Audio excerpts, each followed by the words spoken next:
Hey, everybody, Coach Kimball here. I want to go over just a few things to get us mentally thinking about what you're going to be doing for the spring season. It's never too early to plan and prepare, so I'm just kind of dropping the seed a little bit and seeing if everyone's going to grow into the type of players that we want. Okay, so first of all, I want to make sure everybody understands our season starts February 25th of 2019. That is the last Monday in February. I'm going to remove my face. And I want you to think about the season ending June 1st, which is well beyond our graduation date. June 1st is the state championship game in Naperville.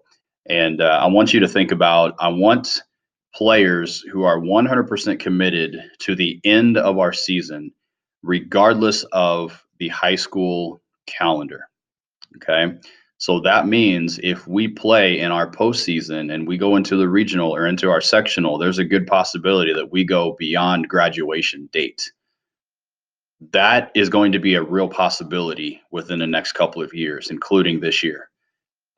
We are, in fact, raising our expectations. I think we're going to get some great results from our team this year. And I don't want to be short sighted. I don't want to look at our school calendar and start thinking that's the end of our season because it may not be. Okay. So June 1st, lock that in. Know that whatever personal schedules you have up through June 1st may interfere with the beginning of your season, even being a part of our program. Okay, enough of that. Expectations for the season preparation have been set. Players are expected to be in great physical shape and have competent levels of ball control before the first day of the season. If you have not been preparing, ladies, then that may equal a lack of participation. And those are scary words to hear. But I'm going to be completely honest with you. I want to go through this. This is in our player expectations page that's sent out. It's posted. It's on our web page that we have. I just want to make sure that everyone understands this section. I'm going to summarize it. I'm not going to insult your intelligence. I'm going to summarize it and say this. I'm looking for 20 players.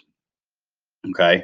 I'm looking for 20 players who have met and exceeded the minimum expectations of physical fitness and ball control. 20 players. 20 players that have met those standards are going to be my varsity athletes. Okay. So 20 players meeting those standards going to be our varsity athletes. If there are 25, if there are 27, if there are 30 players who have met the minimum expectations for physical fitness and ball skills, then we will have a junior varsity program, period. Okay. If we have players that are fairly close, then I have to make some hard decisions, to be quite honest with you.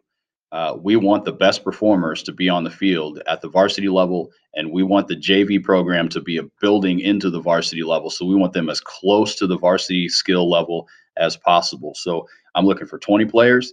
If I get 25, 27, then I'm looking at a JV program. If I don't have 20 players, that's where this last paragraph comes in.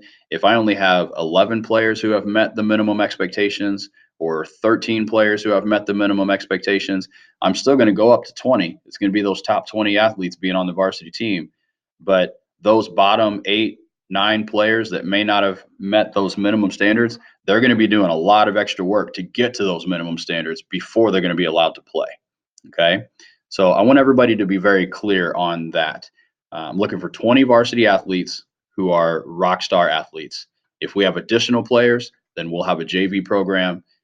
As we have a JV program, the mindset is we are preparing you to be varsity athletes. So you need to be as close to those standards as possible. Okay. Please read through that several times. I don't want there to be any miscommunication with that section of the player expectations. The best players are going to still play and stay. Okay, so what are the evaluation things that we look at? So I have three coaches who are working with me this year. We're going to have Dan Drainer as my assistant coach. Coach Dan Deist is going to be one of my volunteer assistants. He's also a very good goalie coach. And then we are adding Mr. Drew Strong this year. So I'm excited to have four sets of eyes looking at these players as we do these evaluations. And here's what we're looking at. So we have 3 days of evaluation, Tuesday, Wednesday, and Thursday. No final decisions will be made until after Thursday's practice. Okay. Monday, we do a walkthrough of all the basic ball drills. We kind of lay out the expectations. We make things very clear of what's going to happen during our season as far as style of play and those kinds of things. So Monday, it is a very intense day, but it's not an evaluation day. Tuesday, beep test. Beep test is very similar to the pacer test that we have here on the high school. I'm looking for a minimum of level 9 to start the beep test. That's where players need to begin. I'm sorry. I don't start evaluating them until they get to level 6. Level 9 is where they need to be at their minimum skill set or physical fitness set. And then right after that, we go into basic ball skills. Um, I have this posted all over the place, the 100,000 ball touch list. It's very easy to grade those. There's a whole series of ball touches that we will grade individually, and there's a certain amount of points that they are trying to get to. Okay. The idea behind each day, Tuesday, Wednesday, and Thursday, is to get you worn out physically and then perform the ball skills to a high level. Okay. That's what soccer is. You're going to be exhausted, but you still have to perform the ball skills during the game. Wednesday, when you come in, it's a timed 2-mile run. And based on your time, is going to reflect a certain number on our evaluation scale. And what I'm asking for is you get to that 2-mile run under 16 minutes. That's a lot. Okay. That's very fast. That's 2 8-minute miles. Okay. So that's going to require a lot of work on the front end to get to that 16-minute mile mark or under. Okay. That's the minimum. That's what I'm looking for. So I need 20 people hitting that 16-minute mark or less so that they can assure themselves of being on that varsity lineup. And then again, turn around right after that 2-mile run and perform the 100,000 ball touches. And then on day 3, Thursday, it's 5 200-meter sprints under 45 seconds, and they do it 5 times down and back. So basically, that's we're going to be on one of the inlines. We run all the way down, all the way back in under 45 seconds. We have a 30-second rest between the run, and then we do it again, and we do it a total of 5 times. Okay, and those that make all 5 are going to be at that minimum level that we're asking for.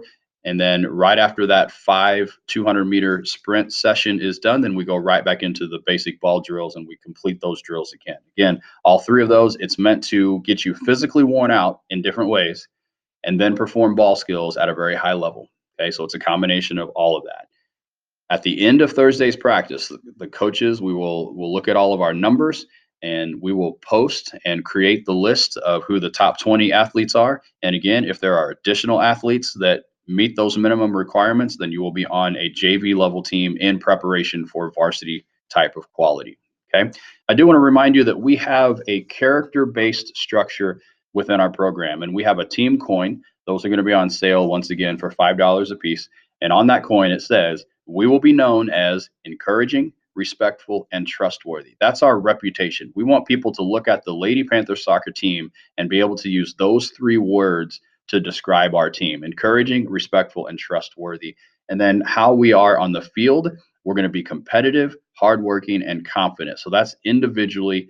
On the field, we want to be very competitive. We want to work hard, and we want to be confident with everything that we do in regards to the team play. This still defines our team, it defines our culture, and it defines our expectations. So with that, those are just some hard reminders. I want everybody to understand our season starts on February 25th. That's right around the corner. There's some very high expectations. I'm excited about what we're going to be able to do this year, but we need everybody on board. We need people to get out there and start sweating, sweating on the road, sweating in the workroom, whatever you got to do, and get hundreds and hundreds and hundreds of ball touches within the next month and a half so that we are well prepared for a very solid season that we are preparing for.